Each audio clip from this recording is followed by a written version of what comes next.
औरंगाबादच्या सिल्लोडमध्ये काँग्रेस आमदार अब्दुल सत्तार यांनी मुस्लिम समाजाच्या 550 जणांच्या विवाहाचं आयोजन केलं होतं. रविवारी रात्री एका मोठ्या कार्यक्रमात मुस्लिम समाजाच्या 550 मुलांचे विवाह यावेळी लावण्यात आले. दुष्काळी परिस्थितीमुळे अनेकांनी गेली 2 वर्ष विवाह करणं शक्य झालं नाही. पैशांच्या अडचणीमुळे अनेकांना हे शक्य नव्हतं. अशात काँग्रेसच्या वतीनं हा कार्यक्रम राबवण्यात आला. महत्त्वाचं म्हणजे आमदार अब्दुल सत्तार यांच्या मुलाचा सुद्धा याच सामुदायिक सोहळ्यामध्ये विवाह झाला.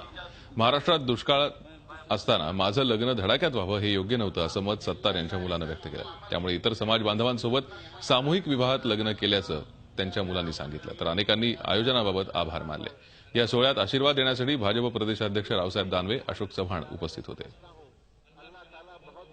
मला आनंद आहे की या महाराष्ट्राच्या दुष्काळी परिस्थितीत मी सर्वसामान्यासारखा सामान्यामध्ये जे लग्न होतो त्यासारखा या सामूहिक विवाह सोहळ्यात मी लग्न केला. त्याचा मला खूप खूप आनंद आहे. झी 24 तास रहा एक पाऊल पुढे.